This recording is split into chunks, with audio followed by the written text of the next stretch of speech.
पिछले लेक्चर में जहाँ तक हमने देखा था उसी के आगे से अब हम कंटिन्यू करने जा रहे हैं। माहौल का मुताला की अहमियत व अफादियत। अब ये हिस्से में जो है वो हम माहौल की कहीं ना कहीं अहमियत देखेंगे, इम्पोर्टेंस देखेंगे और उसके क्या फ़ायदे होते हैं, एडवांटेजेस हमको जो है वो हासिल होते हैं, उसको हम देखेंगे। इसमें टोटल 4 दिए हुए हैं। सबसे पहले आपको दिया हुआ है ज़ाती तहफ़्फ़ुज़। इंसान को माहौल में मौजूद मुख्तलिफ पहलुओं का सहारा लेकर ज़ाती तौर पर तहफ़्फ़ुज़ करना पड़ता है।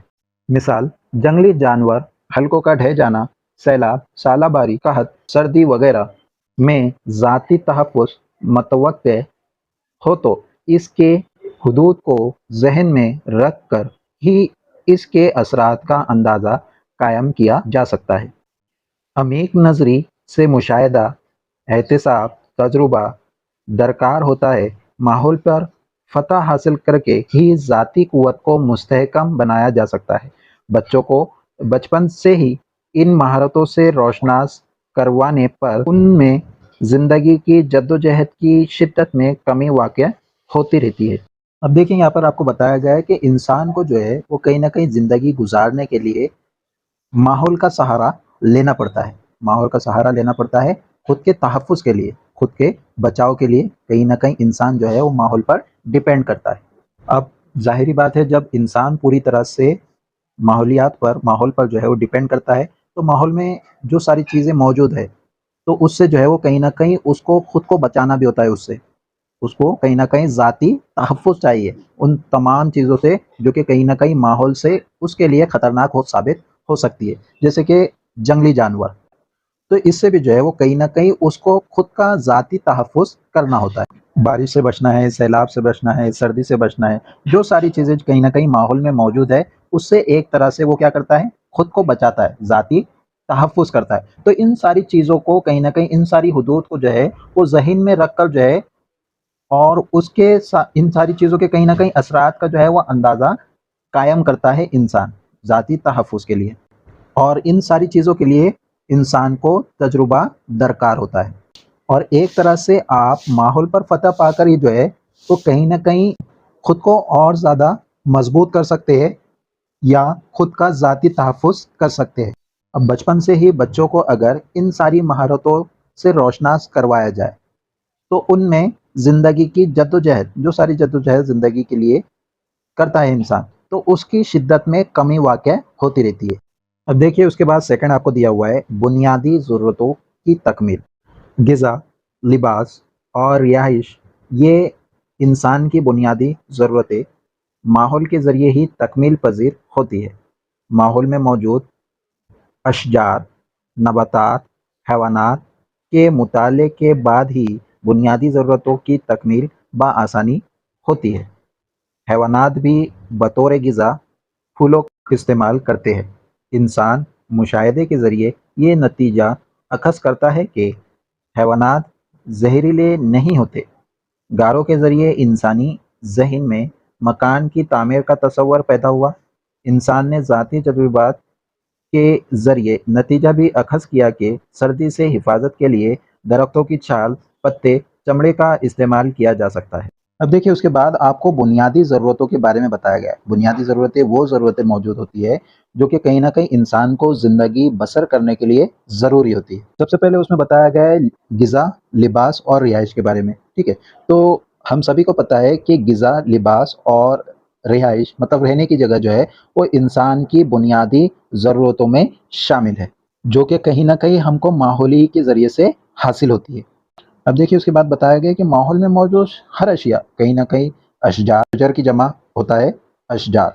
तो दरख्त जो होते हैं वो भी माहौल में होते हैं, नबातात होते हैं, हैवानात होते हैं। तो इनके कहीं न कहीं मुताले के बाद ही हमको जो है वो बुनियादी ज़रूरतों की तकमील बआसानी होती है।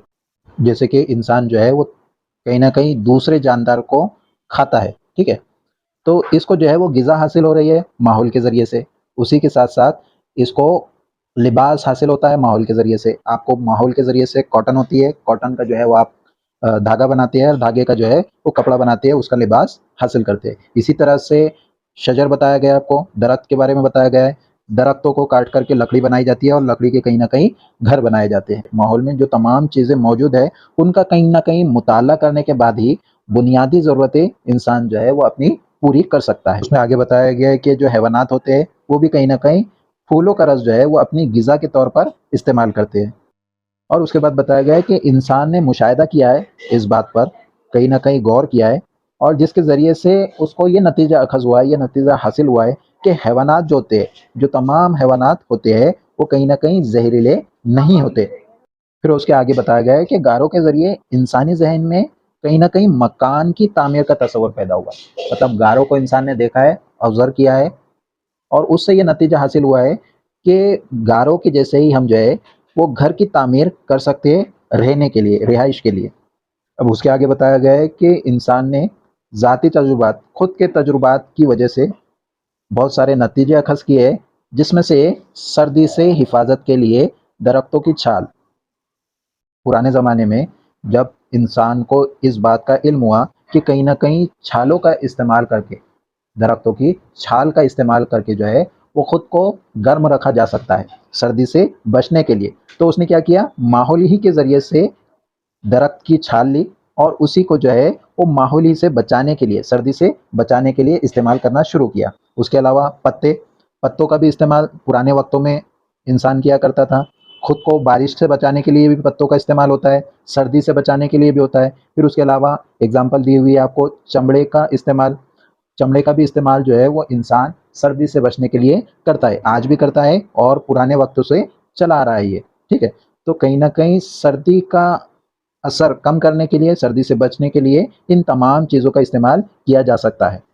اب دیکھیے اس کے بعد تیسرا آپ کو دیا ہوا ہے حصول علم، اس میں دیا ہوا ہے حیوانات عام طور پر ماحولیات کے مختلف رنگوں سے ملتے جلتے رنگوں میں موجود ہوتے ہیں۔ مثال چاول کی سفید غذا خور حشرات خیر خاص میں روپوش ہو جاتا ہے، مڑ میں موجود پھلی ہرے رنگ کی ہوتی ہے، جبکہ گرگٹ فطری طور پر رنگ بدلتا ہے۔ اس طرح کا علم انسان کو فطرت سے مزین تجربات کے ذریعے حاصل ہوتا ہے۔ انسان کو درختوں کے سبب چھتری کا تصور حاصل ہوا، اسی طرح گڑھوں میں پانی جمع ہوتا ہے، اسے دیکھ کر ہی مصنوعی گڑھوں کے ذریعے پانی کی ذخیرہ اندوزی کی غرض سے تالاب کا تصور ذہن میں آیا۔ ہواؤں کی رفتار کے استعمال سے پن چکھی کا تصور کرتا ذہن پر ابھرا۔ دیکھیے اس کے اندر بتایا گیا ہے کہ حیوانات جو ہوتے ہیں وہ کہیں نہ کہیں اپنے سے ملتے جلتے رنگوں میں جو ہے وہ موجود ہوتے ہیں۔ جیسے کہ آپ دیکھتے ہوگے کہ ہرے پتوں پر آپ کو ہری اللی دکھائی دیتی ہے، ٹھیک ہے، اسی طرح سے چاولوں میں سفید کلر کی اللی دکھائی دیتی ہے، اسی طرح سے بہت ساری چیزیں ایسی ہوتی ہے جن پر کہیں نہ کہیں انہی کے کلر کے کیڑے مکوڑے آپ کو دکھائی دیتے ہیں، مطلب حیوانات آپ کو دکھائی دیتے ہیں۔ اب برسات میں جس وقت پانی آتا ہے تو کہیں نہ کہیں گڑھوں میں پانی جمع ہو جاتا ہے، تو اسے دیکھ کر انسان نے کہیں نہ کہیں مصنوعی مطلب خود کے ہاتھ سے جو ہے وہ گھڑوں کو بنانا شروع کیا پانی کے ذخیرے کے لیے، اور اس کے غرض سے، پانی کے ذخیرے کے غرض سے اس کے ذہن میں تالاب کا تصور آیا۔ اور اس کے علاوہ ان تمام چیزوں پر غور و فکر کرنے کے بعد کہیں نہ کہیں اس نے ہواؤں کو دیکھا، ہواؤں کا استعمال بھی جو ہے، ہواؤں کی رفتار کا استعمال اس نے کیا کیا، پن چکھی کا تصور کے لیے جو ہے وہ کہیں نہ کہیں اس کا ذہن اس کے طرف متوجہ ہوا کہ اس سے جو ہے وہ کہیں نہ کہیں پن چکھی بھی چلائی جا سکتی ہے ہواؤں کی مدد سے۔ تو ٹھیک ہے، یہاں جو ہے ہماری کلاس کمپلیٹ ہوتی ہے، انشاءاللہ ہم جو ہے وہ اگلے لیکچر میں اس کے آگے سے کنٹینیو کریں گے۔